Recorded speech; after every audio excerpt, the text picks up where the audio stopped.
Hi everyone, कैसे हैं आप सब लोग।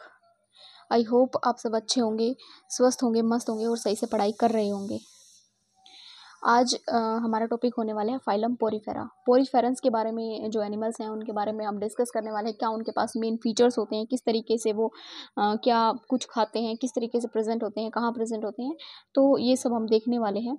तो हम स्टार्ट करते हैं फाइलम पोरीफेरा। फाइलम पोरीफेरंस को हम स्पॉन्जेस के नाम से जानते हैं क्योंकि इनके पूरी बॉडी के पास क्या होते हैं, पोर्स प्रेजेंट होते हैं। ठीक है, इस तरीके से पूरी बॉडी के ऊपर इनके पास पोर प्रेजेंट होते हैं और इनको ये टर्म किसने दी, रॉबर्ट ई ग्रांट ने ये टर्म दी। ठीक है, मैं एक बात आपको बता दूं कि जो बीएससी सेमेस्टर के एग्ज़ाम्स हैं उनमें अगर आप ऐसे लिखते हो तो भी आपको फुल मार्क्स मिलने के चांसेस होते हैं। और दूसरी बात, अगर आप कॉम्पिटिटिव एग्ज़ाम की तैयारी कर रहे हैं तो मैंने सभी की पॉइंट्स को यहाँ पर मेंशन किया है, तो उसमें भी आपको हेल्पफुल होगा। ठीक है, चलो। कॉलोनियल होते हैं मतलब एक ऑर्गेनिज्म अकेला प्रेजेंट नहीं होगा। जैसे ये मैंने जो यहाँ पर जो डायग्राम बनाया है, ये एक दिख रहा है, इस तरीके से ये समझने के लिए बनाया है। एक ऑर्गेनिज्म, फिर उसके साथ दूसरा, फिर उसके साथ तीसरा, इस तरीके से चौथा, इस तरीके से कॉलोनी में प्रेजेंट होते हैं। अकेला ऑर्गेनिज्म प्रेजेंट नहीं होगा कभी भी। ठीक है, उसके बाद आ जाते हैं totipotent. Very very very important, competitive exam में बहुत बार पूछा गया है। खास करके जो भी पीएचडी के एंट्रेंसेस होते हैं या फिर असिस्टेंट प्रोफेसर के एग्ज़ाम्स होते हैं, जो स्टेट पीएससीज कंडक्ट करवाती है, उसमें बहुत बार पूछा गया है कि जो पोरीफेरंस होते हैं उनके पास टोटीपोटेंट सेल्स होती हैं। टोटीपोटेंट सेल का मतलब होता है कि एक सेल से पूरे ऑर्गेनिज्म का की फॉर्मेशन होना। ठीक है, एक सेल है वो बॉडी के अंदर जितने पोर्शंस हैं, जितने पार्ट्स हैं, जितने भी ऑर्गन्स हैं उन सबकी फॉर्मेशन कर सकती है, दैट इज़ टोटीपोटेंसी। और सेल्यूलर लेवल ऑफ ऑर्गेनाइजेशन देखने को मिलता है। इससे पहले जो फाइलम था दैट इज़ प्रोटोजोन्स। प्रोटोजोन्स जो होते हैं वो उनकी बॉडी केवल एक ही सेल से बनी हुई होती है। जैसे ये ऑर्गेनिज्म है, ये एक सेल है, ये ऑर्गेनिज्म है एक ही सेल से। वही सेल डाइजेशन का, वही सेल रेस्पिरेशन का, वही सेल एक्सक्रीशन का, सभी फंक्शन वही परफॉर्म करती है। लेकिन यहाँ पर क्या होता है, एक से ज़्यादा सेल्स प्रेजेंट होती हैं, डिफरेंट टाइप की सेल्स प्रेजेंट होती हैं। मतलब इसीलिए इसको क्या बोला गया है, cellular level of organisation. Multi cellular मतलब कि मल्टी सेल्यूलर, हम इनको क्या बोल सकते हैं, मल्टी सेल्यूलर, क्योंकि इनके पास एक से ज़्यादा सेल्स होती है। प्रोटोजोन्स के पास केवल एक ही सेल होती है, जो इससे पहले डिस्कस करते हैं। तो इनके पास क्या होते हैं, एक से ज़्यादा सेल्स प्रेजेंट होती हैं, इसलिए इनको बोला गया कि सेलुलर लेवल ऑफ ऑर्गेनाइजेशन इनके पास प्रेजेंट होता है। मतलब कि डिफरेंट फंक्शन को परफॉर्म करने के लिए डिफरेंट टाइप की सेल्स प्रेजेंट होती हैं।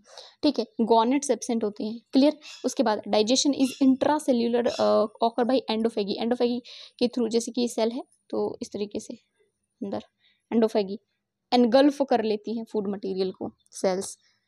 ठीक है, सेल के अंदर ही हमें डाइजेशन देखने को मिलता है, that is intra cellular and endophagy के थ्रू होता है। क्लियर। उसके बाद मल्टी सेल्यूलर होते हैं, ये चीज़ हमने देख ली थी। मल्टी सेल्यूलर होते हैं, सिंपलेस्ट एनिमल होते हैं, डिप्लोब्लास्टिक हम इसको बोल सकते हैं, बट ये ट्रू एम्ब्रियोनिक जर्म लेयर्स नहीं होती हैं, इसलिए हम इनको वैसे डिप्लोब्लास्टिक नहीं बोल सकते। बाकी बोल भी सकते हैं क्योंकि मतलब कुछ साइंटिस्ट बोलते हैं, बोल सकते हैं साइंटिस्ट, कुछ साइंटिस्ट के अकॉर्डिंग, कुछ साइंटिस्ट के अकॉर्डिंग नहीं बोल सकते कि एम्ब्रियोनिक जर्म लेयर्स नहीं होती हैं ये। ठीक है, outer layer that is pinacoderm and inner layer is choanoderm. इन दोनों के बीच में भरा हुआ होता है मेसेनकाइम। ठीक है, मेसेनकाइम प्रेजेंट होता है। उसके बाद ये एसीलोमेट होते हैं। सीलोम एब्सेंट होता है, मतलब सीलोम नहीं होता है इनकी बॉडी के अंदर। उसके बाद हाई रीजनरेशन पावर होती है। हाई रीजनरेशन पावर तो होगी, अभी हमने देखा टोटीपोटेंट सेल प्रेजेंट होती हैं तो हाई रीजनरेशन पावर होती है। उसके बाद since true germ layer are absent, so cellular level of organisation, true germ layers absent होती हैं इसलिए इसको सेलुलर लेवल ऑफ ऑर्गेनाइजेशन बोला गया है। चलो, उसके बाद कुछ इस तरीके की इनकी थोड़ी बहुत स्ट्रक्चर जो है वो देख सकते हैं। ये इस तरीके की जो है बॉडी होती है और ये यहाँ पर इसकी बॉडी पर जो पोर्स होते हैं उनको हम बोलते हैं ओस्टिया। जो पोर्स प्रेजेंट होते हैं इनको हम ओस्टिया बोलते हैं। इनके थ्रू ये वाटर को अंदर लेते हैं, इनके पास एक वाटर कैनाल सिस्टम प्रेजेंट होता है, तो इन पोर्स के थ्रू इनकी बॉडी के अंदर जाता है वाटर जाता है और फिर वो वाटर इधर ऑस्कुलम से बाहर निकलता है। ये इतना, ये यहाँ पर क्या हो जाता है, ये इतना पोर्शन हो गया ऑस्कुलम। ठीक है, तो आउटर लेयर हो गई पिनाकोडम्स की, पिनाकोडम आउटर लेयर दैट इज पिनाकोडम जो पिनोसाइड से मिलकर के बनी हुई होती है। इनर लेयर इज काउनोडम जो गैसेस एक्सचेंज के लिए होती है, काउनोसाइड से या फिर कोलर सेल से मिलकर के बनी हुई होती है। इन दोनों के बीच में मेसेनहाइल प्रेजेंट होता है, और ये जो इन दोनों के बीच में जो ये जगह है मेसेनहाइल, यहाँ पर ही प्रेजेंट होते हैं गैमेट्स, और यहीं पर क्या फर्टिलाइजेशन देखने को मिलेगा। और जो अंदर वाला जो पोर्शन है दैट इज पैरागैस्ट्रिक कैविटी और स्पंजोसील, ठीक है। और यहाँ पर ये ओस्कुलम है, इसके पास प्रेजेंट होती हैं मायोसाइट्स। मायोसाइट क्या होता है, इसको कॉन्ट्रैक्शन में हेल्पफुल होती हैं, ऑस्कुलम की कॉन्ट्रैक्शन में हेल्पफुल होती हैं मायोसाइट्स।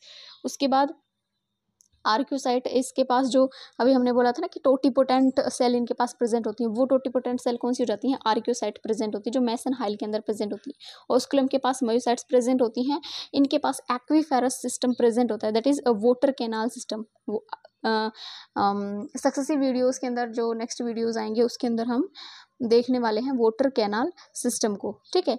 और टोटिपोटेंट सेल प्रेजेंट होती है, अभी हमने देख लिया। आर्क्योसाइट्स होती हैं वो रिजर्व फूड मटेरियल जो है वो थीसोसाइट्स की फॉर्म में स्टोर होता है। किसकी फॉर्म में स्टोर होता है, थीसोसाइट्स की फॉर्म में स्टोर होता है। नर्व सेल या फिर सेंसरी सेल एब्सेंट होती हैं। एसेक्सुअल रिप्रोडक्शन या तो बडिंग से होगा या फिर अनफेवरेबल कंडीशंस होंगी, तो ये क्या जेम्यूल्स की फॉर्मेशन करते हैं। जो जेम्यूल इस वेरी वेरी वेरी इंपॉर्टेंट, इस पर भी क्वेश्चन आया हुआ है, थीसोसाइट्स पर भी क्वेश्चन आया हुआ है, आर्क्योसाइट्स जो टोटिपोटेंट सेल होती है उस पर भी क्वेश्चन आया हुआ है कॉम्पिटेटिव एग्जाम्स के अंदर। उसके बाद फर्टिलाइजेशन की बात करें तो फर्टिलाइजेशन जो है, जो 2 लेयर्स थी हमारी इसकी पॉरीफेरेंस की, पिनाकोडम एंड काउनोडम के जो बीच में जो स्पेस होता है उसके अंदर प्रेजेंट होते हैं गैमेट्स, और वहीं पर क्या फर्टिलाइजेशन देखने को मिलती है। क्लीवेज होलोब्लास्टिक होती है, एग की हमें कंप्लीट क्लीवेज देखने को मिलेगी। एग की कैसे क्लीवेज देखने को मिलेगी, कंप्लीट क्लीवेज देखने को मिलेगी, ठीक है। ऐसा नहीं है कि ये ऊपर कहीं से कट गया बस योग की वजह से, तो यहाँ पर हमें कंप्लीट क्लीवेज देखने को मिलती है। और डेवलपमेंट, इनडायरेक्ट डेवलपमेंट देखने को मिलेगी। इनडायरेक्ट डेवलपमेंट का मतलब लार्वल स्टेजेस देखने को मिलेगी, पैरेंकाइमुला या फिर एम्फीब्लास्टुला लार्वा देखने को मिलेगा। क्लियर है। उसके बाद हम थोड़ा सा क्लासिफिकेशन के बारे में देख लेते हैं पोरीफेरेंस का। इनका जो क्लासिफिकेशन इनके एंडोस्केलेटन के बेस पर किया गया है, स्पीक्यूज के बेस पर। किसके बेस पर, स्पीक्यूज, जो कैल्शियम कार्बोनेट के बने हुए होते हैं, कैल्शियम कार्बोनेट के बने हुए होते हैं स्पिक्यूल, जो इनका एंडोस्केलेटन होता है उसके बेस पर इनको डिवाइड किया गया है। कैल्केरिया, हेक्साकटिनालिडा एंड डिस्मोस्पॉन्जिया, 3 क्लासेस होती हैं ये इसकी, ये हेक्साकटिनालिडा एंड डिस्मोस्पॉन्जिया, ठीक है। कैल्केरिया के अंदर कैल्केरियस स्पिक्यूल होते हैं, और हेक्साकटिनालिडा के अंदर हेक्साकटिन सिलिशियस स्पिक्यूल्स होते हैं, ठीक है। और इधर डेस्मोस्पॉन्जिया के प्रोटीन के स्पिक्यूल देखने को मिलते हैं। ये कुछ एग्जांपल्स है, साइकॉन, ल्यूकोसोलेनिया, स्काइफा, ठीक है। इधर आ जाता है हमारे पास यूप्लैक्टेला या फिर हाइलोनिमा, इधर स्पोंजिला, यूस्पोंजिया। तो मोस्टली मरीन होते हैं, लेकिन कुछ कुछ ऑर्गेनिज्म हैं लाइक जिला, ये स्पॉन्जिला जो है ये फ्रेश वाटर स्पंज हो जाता है। क्लियर है। आई होप आप सबको समझ आया होगा, सिर्फ लर्न करना है। कुछ इनके देख लेते हैं डायग्राम्स। देखो कुछ इस तरीके से कॉलोनी में देखने को मिलेंगे, लाइक ये इनका यहाँ पर ओस्कुलम हो जाता है, इनकी बॉडी के ऊपर इस तरीके से यहाँ पर छिद्र प्रेजेंट होते हैं जिनसे क्या होता है कि वाटर अंदर आता है, और वाटर में ही फूड पार्टिकल ट्रैप होकर आ जाते हैं, और फिर यहाँ से वो वाटर जो है वो निकल जाता है, और फिर जितना भी इनका जो एक्सक्रीट आउट है, एक्सक्रीटा जो है वो इधर से एक्सक्रीट आउट हो जाता है, इधर से वाटर की एंट्री होती है, इधर से निकल जाता है। इस तरीके से ये 1 2 3 4 5 6 7 8 9 मतलब इस तरीके से कॉलोनी प्रेजेंट होते हैं। जो पीछे जो छोटा डायग्राम है इसमें दिख रहे हैं कि बहुत सारे एक साथ कॉलोनी में प्रेजेंट है। नेक्स्ट डायग्राम देख लेते हैं। देखो इस तरीके के पोर इनकी बॉडी के ऊपर प्रेजेंट होते हैं जिनके थ्रू वाटर एंट्री करता है, ठीक है। देखो यहाँ पर ये इसके थ्रू एंटर करेगा, ये पोर रहा, ये रहा, ये रहा, ये रहा, ये रहा, बहुत सारे पोर होते हैं। ये कुछ इस तरीके से कॉलोनी में प्रेजेंट होते हैं, ये रहा। तो